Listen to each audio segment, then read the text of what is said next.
fucking pizzeria insisting on ordering tacos when you know goddamn well there's no fucking tacos there because you're in a pizzeria.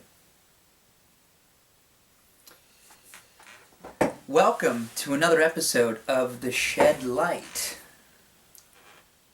Welcome. With us today is Imran Siddiqui, blogger and filmmaker. Welcome, Imran. Thanks for having me. This is awesome. What is the earliest movie experience that has had a lasting impact on you? Watching Jurassic Park Uh. was actually very... Because I remember thinking, how did they do this? Like, the dinosaurs seem real. Then I started actually studying, became obsessed with, figuring out how they did it. And then that was when I thought about, this is, something you create rather than just something that happens. What was the first movie you ever made? Probably 6th or 7th grade, we had to make a... we didn't have a camera when I was little, but in 6th grade, we had to make a short film about the environment. And it must have actually been 7th grade because it had a Jurassic Park reference in it. But it was, we took basically Jurassic Park figurines, and made stop motion. But the story was basically Fern Gully, because that had also been released. So that was the first movie, and actually I thought it was pretty good. I did the voices for multiple characters. So, simple question. Why do you make movies? I love movies, so that's probably the number one reason. But the other reason is I know that, since I was a little kid, I know how movies can change the way you think and make you think about new things. So whether it's Jurassic Park making me think about dinosaurs, but more in-depth things, I feel like movies probably made me think about, Malcolm X was a very big movie for me. I watched it, wrote 8 book reports about it, made my class watch it because I thought it was this amazing things I didn't know about him, and then I went and read the book, autobiography, and and I feel like there's a movie that really changed how I saw the world. So I like to think movies can trick people into thinking about new things. So I'm always I want to make narratives like fiction films, but they're always trying to get you to think about something that you maybe don't think about it. And I think movies have a way to do that really nothing else can, because people sit in the theater and they think that they're just there to be entertained, but you're never really, you're always taking in something, some information. So I think that is, makes me sound real creepy or something, but I'm just trying to I think that I can, make people think in a new way.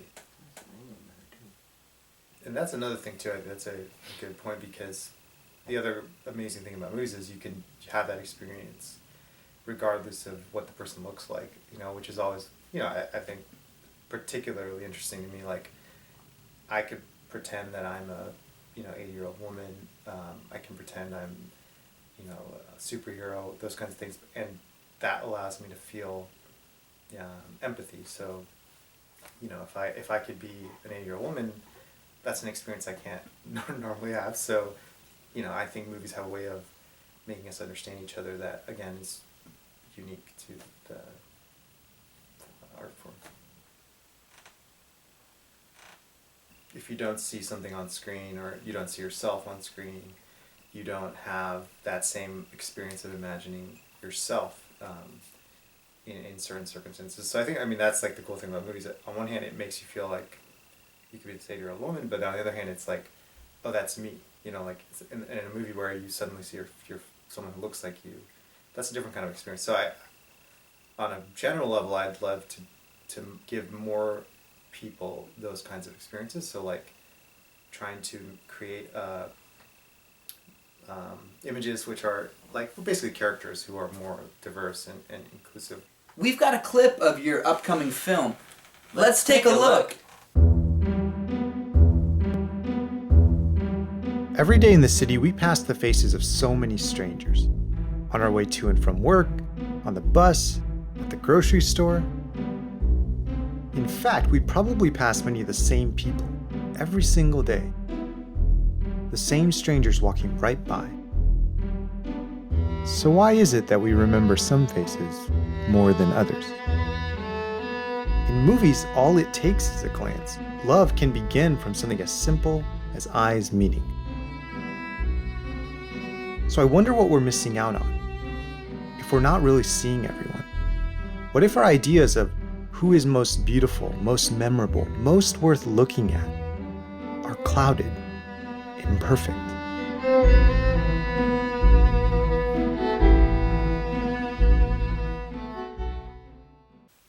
What was your inspiration for this film?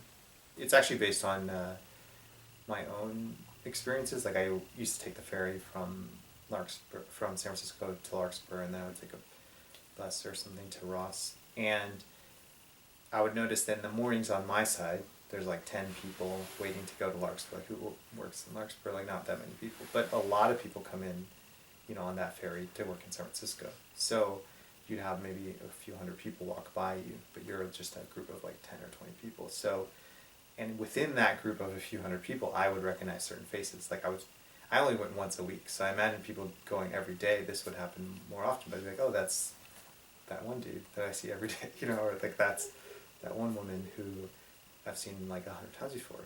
So I started to imagine, well, if this happens every day, these people must know each other, you know, and I started to think, well, why do I only remember 10, 20 that stand out, but not all the 100, you know, and what is the process for me to choose who to remember? So the film's about, you know, two people who notice each other and kind of start to have a connection and maybe even communicate, but and also the person that they don't notice.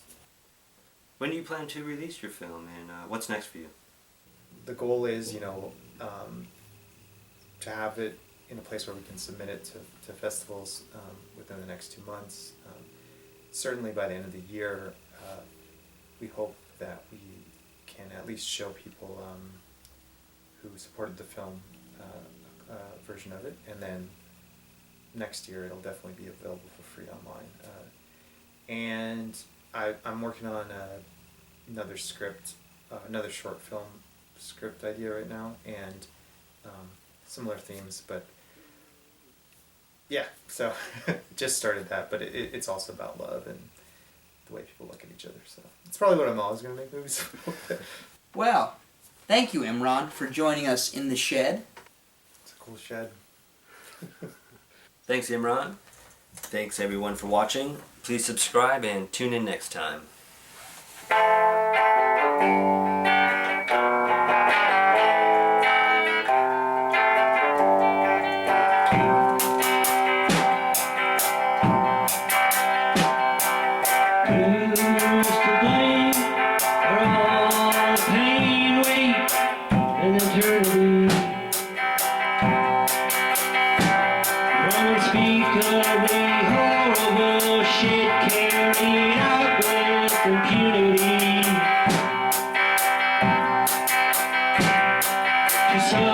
Transgressions